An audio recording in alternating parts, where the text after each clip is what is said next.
Welcome back to the last class of EEE101. Today we will talk about singularity functions and step response of RL circuits. Singularity functions are those mathematical functions which contain discontinuities and often are not formal functions according to the definition of mathematics. Singularity functions are very useful in analysis of electrical circuits and systems. You will learn about singularity functions in details when you take signals and system course in your third year.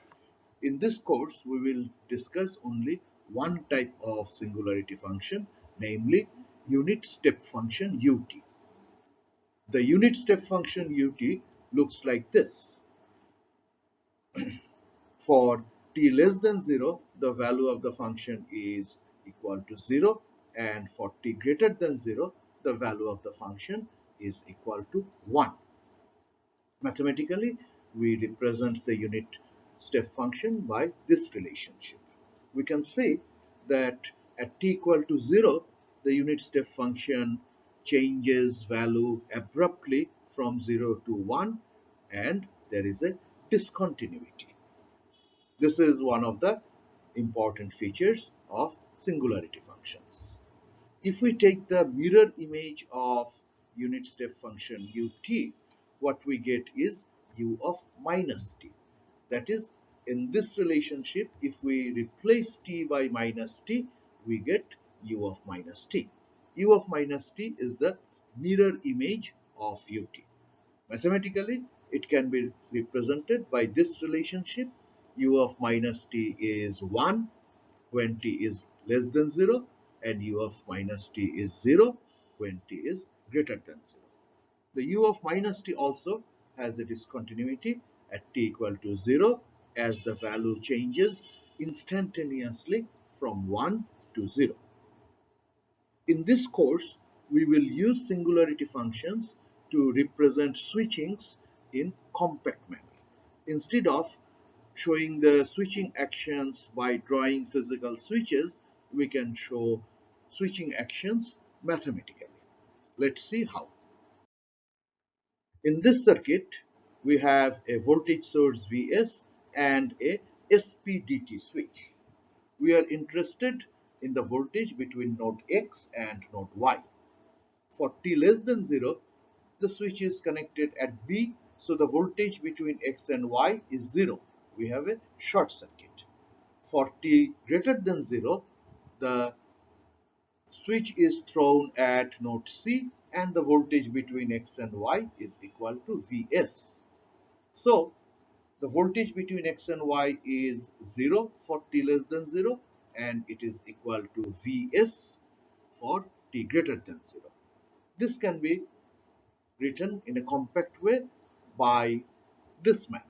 Here we have not shown switches, physical switches or anything like that. We are simply stating that the value of the voltage source is Vs ut. Ut is 0 for t less than 0, 1 for t greater than 0. So for t less than 0, the voltage is 0, and for t greater than 0, the voltage is Vs, representing the same situation as we obtained here.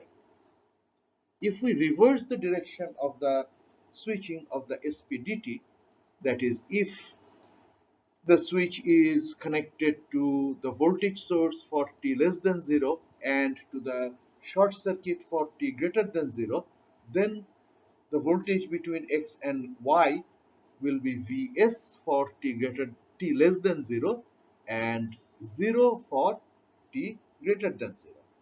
This can be represented by this voltage source, whose value is Vs u of minus t. So in these two examples, we see the advantages of using unit step function to represent switching. Current sources can also be represented by similar way. In this case, the current between X and Y is 0 for t less than 0 because of this open circuit, and for t greater than 0, the current between X and Y is equal to Is. So this is represented as a current source whose value is Is ut. This is 0 for t less than 0 and it is equal to Is for t greater than 0. If the direction of the switching is reversed, then it can be represented by a current source whose value is Is u of minus t. This can be deduced using the property of the unit step function and the direction of the switching. Okay, now that we understand how we represent switching using unit step functions, let's solve a problem. In this circuit, we want to calculate the capacitor voltage for t greater than 0. You can see that the circuit does not contain any physical switches, but both the sources have values which include unit step function. Including unit step function in the value of an independent voltage or current source represents switching. How is the switching happening here? The switching is happening at two places with the 3 ampere and the 2 ampere current sources. For the left current source, u of minus t is 1 for t less than 0. So the value of the current source is 3 ampere for t less than 0 and 0 for t greater than 0. On the other hand, for the right current source, ut is 0 for t less than 0. So 2 ut ampere is 0 for t less than 0 and this is equal to 2 ampere for t greater than 0.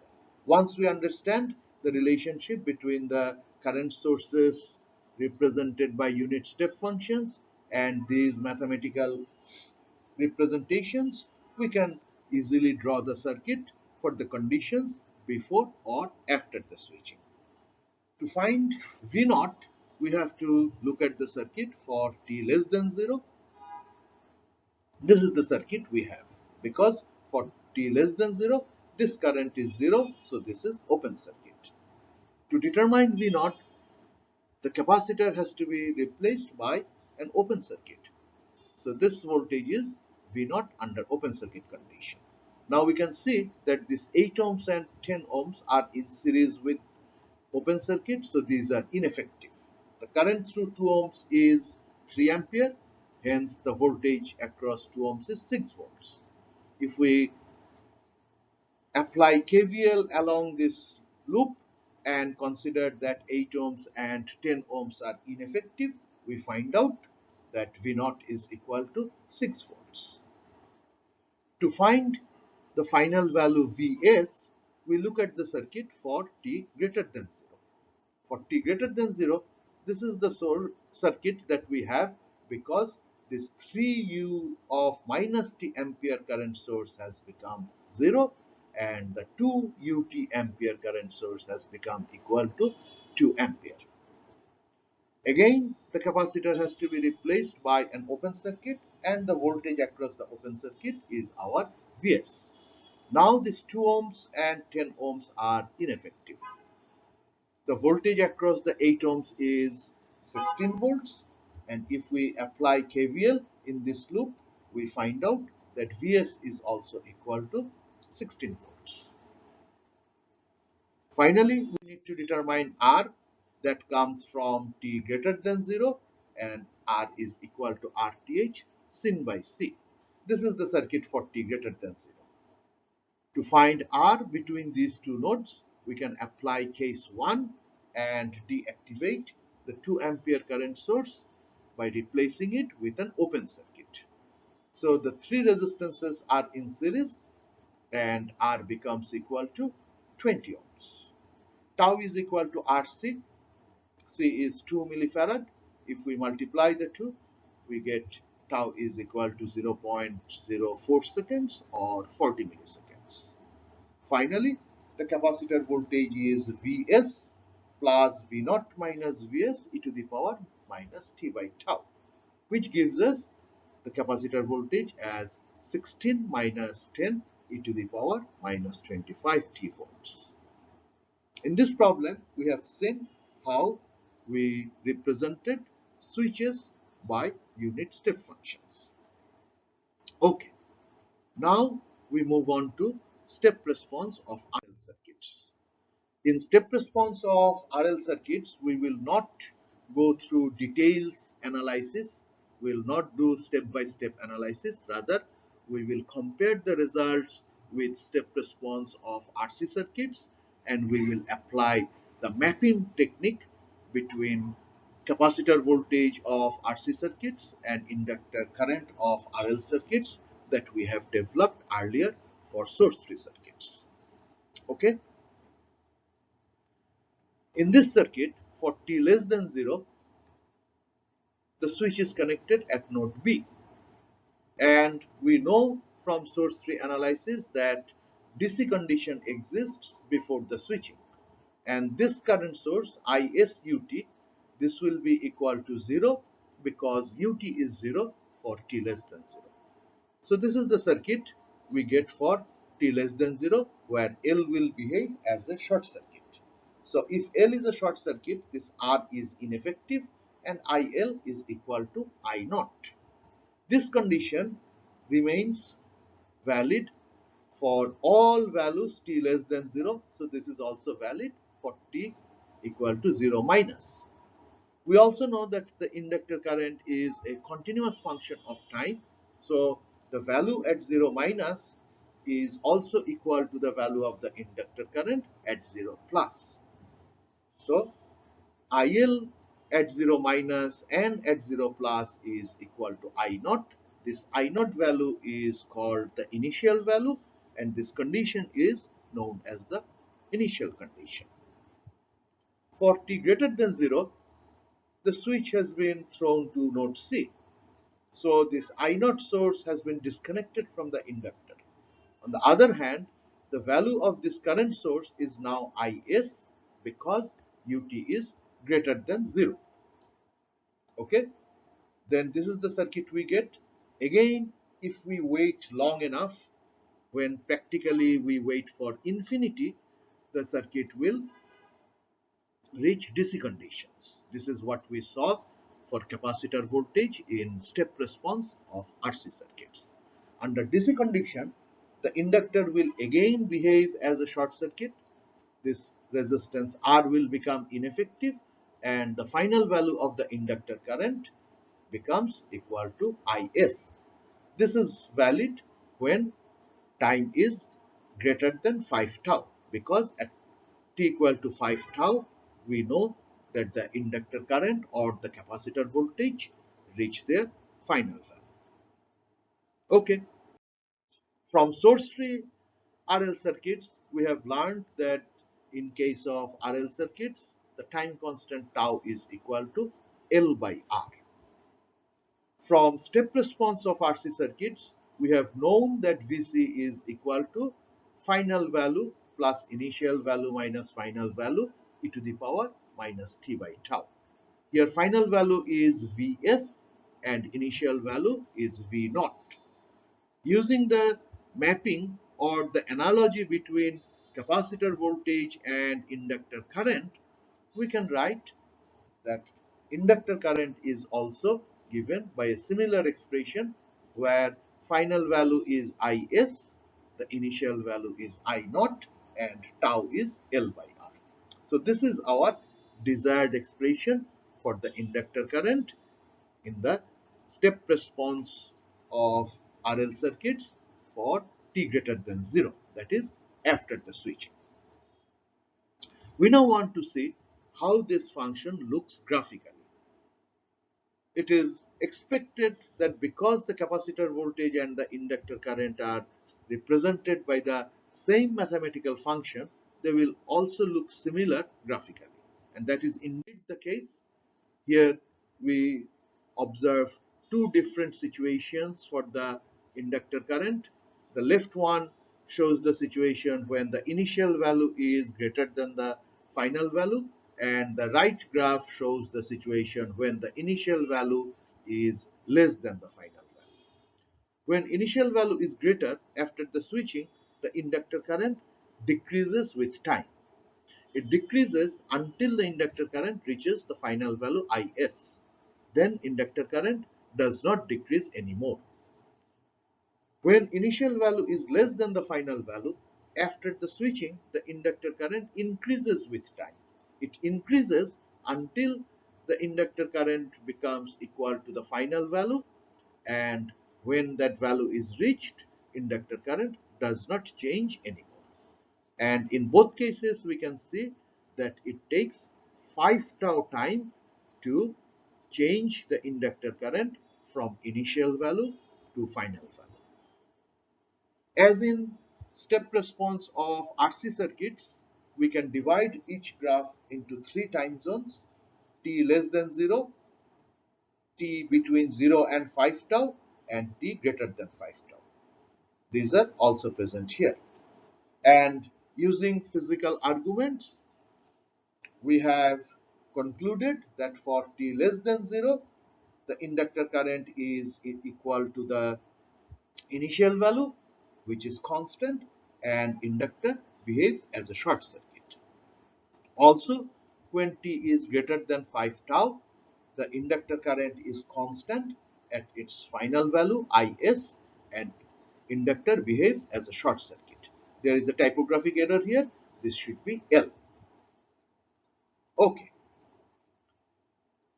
Between 0 and 5 tau, the inductor current changes its value from the initial value to the final value. So, IL is not constant during this period, so DC condition does not exist, and L cannot be treated as a short circuit during this time period. Between 0 and 5 tau, the inductor does not behave as a short circuit. Okay. So to determine the inductor current in a step response RL circuits, for t greater than 0, we need to know initial value I0, final value Is, and time constant tau. How do we determine each of these parameters? The procedure is similar to the procedure of finding V0, Vs, and tau in step response RC circuits. To find I0, we consider the circuit for t less than 0, and I0 is equal to the inductor current when inductor is replaced by a short circuit. To find the final value Is, we consider the circuit for t greater than 0, treat L as a short circuit, and Is is the inductor current flowing through that short circuit. And R is equal to R Thevenin as seen by the inductor in the circuit for t greater than 0. Step 1 and step 3 are the same as in source free RL circuits, only the second step, that of calculation of Is, is different. In case of source free RC circuits and step response of RC circuits, we discussed that source free RC circuit is a subset of step response of RC circuit when the final value is 0. The same logic applies to inductor current in RL circuits. Source free RL circuit response is a special case of step response when the final value is equal to 0. Okay. In case of step response of RC circuits, we saw that the complete solution could be separated into two components in two different ways. That same separation approach also applies for inductor current. That means the complete solution of inductor current can be expressed as the sum of natural response and forced response. In an alternate approach, the complete response inductor current may be expressed as the sum of transient response and steady state response. The definition of each of these four responses is the same in RL circuits as in RC circuits. We now look at the solution of a problem. In this circuit, we want to determine the inductor current for t greater than 0. We want to sketch the inductor current and find out forced response and natural response. If we look at the switch, it was open for a long time, and at t equal to 0, the switch has been closed. First, we want to find I naught. So we look at the circuit for t less than 0 when the switch is open and replace the inductor by a short circuit. The current flowing through the short circuit is our initial value I naught. We can easily apply the current divider rule and find out the value of I naught as shown here. To determine the final value Is, we have to look at the circuit for t greater than 0. For greater than 0, the switch is closed. So the 12 ohms is now included in the circuit. Also, L is replaced by short circuit. So this current Is is our final value. The 12 ohms resistance and the 4 ohms resistance are in parallel, and their parallel equivalent is 3 ohms. We can again apply current divider rule and find out that Is equal to 0.67 ampere. To determine R, we look at the circuit for t greater than 0, and using case 1, we deactivate the independent current source. The two resistances are in parallel with an equivalent of 3 ohms, and if we see the Thevenin's resistance as seen by the inductor, the 6 ohms and the 3 ohms are in series, giving R is equal to 9 ohms. That gives us tau equal to L over R, which is 1/3 seconds.